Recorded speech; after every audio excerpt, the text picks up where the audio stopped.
Today I'll be reading Book 1 of the Chronicles of Narnia, The Magician's Nephew. We're in Chapter 5. We left Diggory and Polly in a very strange place. They rang the bell, and all of these stone characters have now come to life. So let's see what happens. Chapter 5 is called The Deplorable World. The children were facing one another across the pillar where the bell hung, still trembling, though it no longer gave out any note. Suddenly they heard a soft noise from the end of the room, which is still undamaged. They turned quick as lightning to see what it was. One of the robed figures, the furthest off one of all, the woman whom Diggory thought was so beautiful, was rising from its chair. When she stood up, they realized she was even taller than they had thought. And you could see at once, not only from her crown and robes, but from the flash of her eyes and the curve of her lips, that she was a great queen. She looked round the room and saw the damage and saw the children, but you could not guess from her face what she thought of either or whether she was surprised. She came forward with long, swift strides. "Who has awaked me? Who has broken the spell?" she asked. "I think it must have been me," said Diggory. "You!" said the queen, laying her hand on his shoulder, a white, beautiful hand, but Diggory could feel that it was strong as steel pincers. "You? But you are only a child, a common child. Anyone can see at a glance that you have no drop of royal or noble blood in your veins. How did such as you dare to enter this house?" We've come from another world by magic," said Polly, who thought it was high time the queen took some notice of her as well as Diggory. "Is it true?" she said. The queen, still looking at Diggory and not giving Polly even a glance. "Yes, it is," he said. The queen put her other hand on his chin and forced it up so that she could see his face better.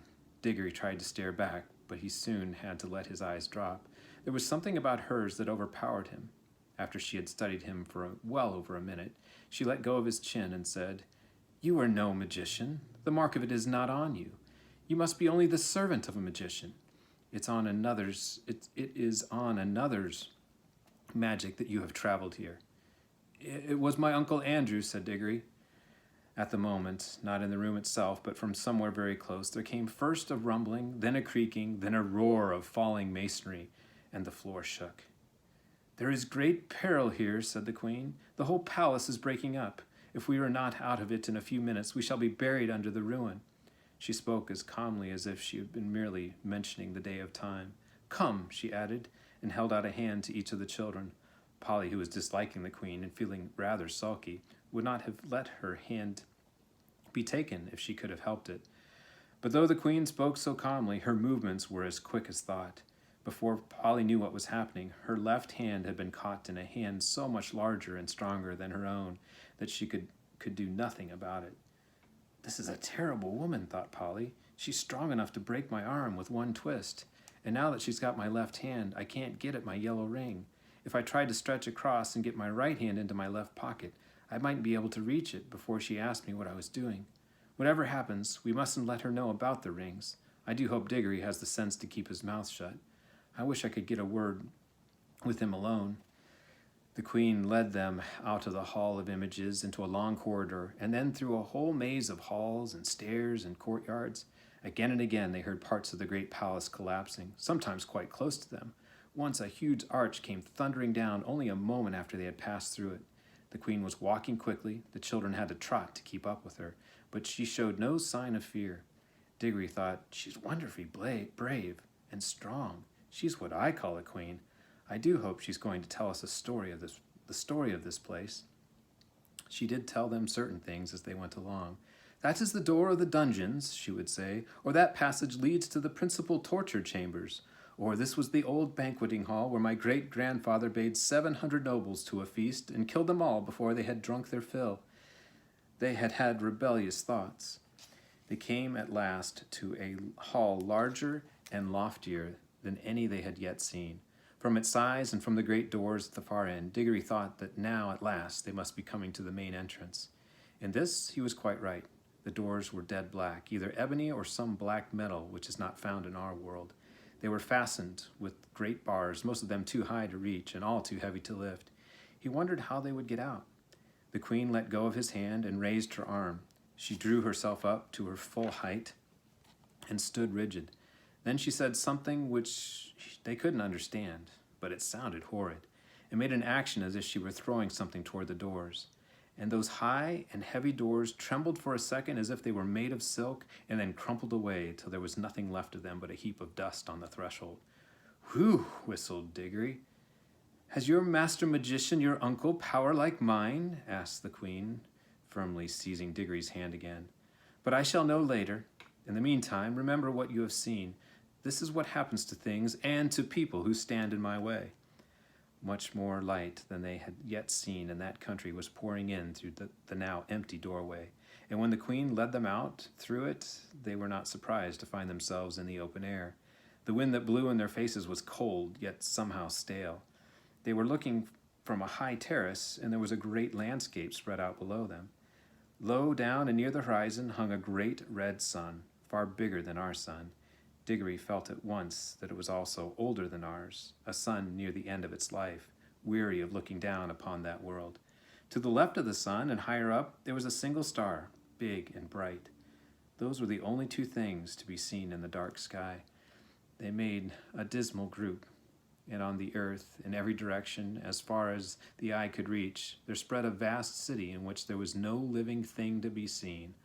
All the temples, towers, palaces, pyramids, and bridges cast long, disastrous-looking shadows in the light of that withered sun. Once a great river had flowed through the city, but the water had long since vanished, and it was now only a wide ditch of gray dust. "Look well on that which no eyes will ever see again," said the queen. "Such was Charn, the great city, the city of the King of Kings, the wonder of the world, perhaps all the worlds. Does your uncle rule any city as great as this boy?" No, said Diggory. He was going to explain that Uncle Andrew didn't rule any cities, but the queen went on. "It is silent now, but I have stood here when the whole air was full of the noises of Charn, the trampling of feet, the creaking of wheels, the cracking of the whips, and the groaning of slaves, the thunder of chariots, and the sacrificial drums beating in the temples. I have stood here, but that was near the end, when the roar of battle went up from every street, and the river of Charn ran red." She paused and added, "All in one moment, one woman blotted it out forever." "Who?" said Diggory in a faint voice, but he had already guessed the answer. "I," said the queen. "I, Jadis, the last queen, but the queen of the world." The two children stood silent, shivering in the cold wind. "It was my sister's fault," said the queen. "She drove me to it. May the curse of all the powers rest upon her forever. At any moment I was ready to make peace, yes, to spare her life too, if only she would yield me the throne. But she would not. Her pride has destroyed the whole world. Even after the war had begun, there was a solemn promise that neither side would use magic. But when she broke her promise, what could I do? Fool! As if she did not know that I had more magic than she. She even knew that I had the secret of the deplorable word. Did she think? She was always a weakling.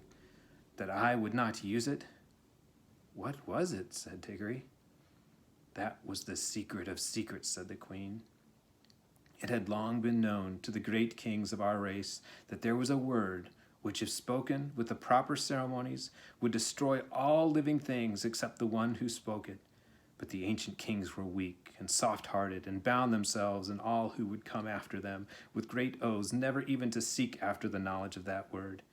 But I learned it in a secret place and paid a terrible price to learn it. I did not use it until she forced me to it. I fought to overcome her by every other means. I poured out the blood of my armies like water. Beast, muttered Polly. The last great battle, said the queen, raged for 3 days here in Charn itself. For 3 days I looked down upon it from this very spot. I did not use my power till the last of my soldiers had fallen, and the accursed woman, my sister, at the head of her rebels, was halfway up those great stairs that lead up from the city to the terrace. Then I waited till we were so close that we could see one another's faces. She flashed her horrible wicked eyes upon me and said, Victory! Yes, she said I, victory! But not yours. Then I spoke the deplorable word. A moment later, I was the only living thing beneath the sun. But the people, gasped Diggory. What people, boy? Asked the queen. All the ordinary people, said Polly, who'd never done you any harm. and the women, and the children, and the animals. Don't you understand? Said the queen, still speaking to Diggory. I was the queen. They were all my people. What else were they there for but to do my will? It was rather hard luck on them, all the same, said he. I had forgotten that you were only a common boy. How should you understand reasons of state? You must learn, child, that what would be wrong for you, or for any of the common people, is not wrong in a great queen such as I. The weight of the world is on our shoulders. We must be freed from all rules. Ours is a high and lonely destiny.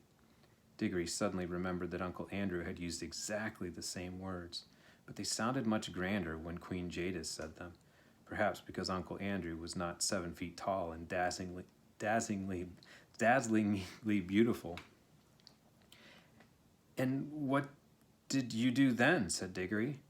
I had already cast some strong spells on the hall where the images of my ancestors sit, and the force of those spells was that I should sleep among them like an image myself, and need neither food nor fire, though it were 1,000 years till one came and struck the bell and awoke me. Was it the deplorable word that made the sun like that? Said Diggory. Like what? Said Jadis. So big, so red, so cold. It has always been so, said Jadis, at least for hundreds of thousands of years. Have you different sort of sun in your world? Yes, it's smaller and yellower. It gives us a good deal more heat. The queen gave a long drawn, ah, and Diggory saw in her face that same hungry and greedy look which he had lately seen on Uncle Andrew's. So, she said, yours is a younger world. She paused for a moment to look once more at the deserted city, as if she was sorry for all the evil she had done there. If she was sorry for all the evil she had done there, she certainly didn't show it. And then said, Now let us be going. It is cold here at the end of all the ages. Going where? Asked both children. Where? Repeated Jadis in surprise. To your world, of course. Polly and Diggory looked at each other aghast.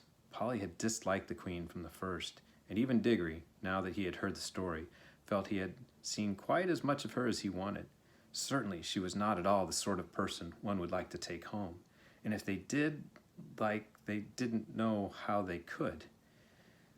What they wanted was to get away themselves, but Polly couldn't get at her ring, and of course Diggory couldn't go without her. Diggory got very red in the face and stammered, Oh, our world. I didn't know you wanted to go there. What else were you sent here for, if not to fetch me? Asked Jadis. I'm sure you wouldn't like our world at all, said Diggory. It's not her sort of place, is it, Polly? It's very dull, not worth seeing, really. It will be worth seeing when I rule it, answered the queen. Oh, but you can't, said Diggory. It's not like that. They wouldn't let you, you know. The queen gave a contemptuous smile. Many great kings, she said, thought they could stand against the house of Charn, but they all fell, and their very names are forgotten. Foolish boy, do you think that I, with my beauty and my magic, will not have your whole world at my feet before a year has passed? Prepare your incantations and take me there at once. This is perfectly frightful, said Diggory to Polly. Perhaps you fear for this uncle of yours, said Jadis. But if he honors me duly, he shall keep his life and his throne. I am not coming to fight against him. He must be a very great magician if he has found how to send you here. Is he king of your whole world or only part? He isn't king of anywhere, said Diggory. You are lying, said the queen. Does not magic always go with royal blood? Who ever heard of common people being magicians? I can see the truth, whether you speak it or not. Your uncle is the great king and the great enchanter of your world, and by his art he has seen the shadow of my face in some magic mirror or some enchanted pool, and for the love of my beauty he has made a potent spell which shook your world to its foundations and sent you across the vast gulf between world and world, to ask my favor and to bring me to him. Answer me, is that not how it was? Well, not exactly, said Diggory. Not exactly, shouted Polly. Why, it's absolutely bosh from beginning to end. Minions, cried the queen, turning in rage upon Polly and seizing her hair at the top of her head, where it hurts the most. But in doing so, she let go of both children's hands. Now, shouted Diggory, and quick, shouted Polly. They plunged their left hands into their pockets. They did not even need to put the rings on. The moment they touched them, the whole of that dreary world vanished from their eyes. They were rushing upward, and a warm green light was growing nearer and nearer overhead. The end of chapter 5.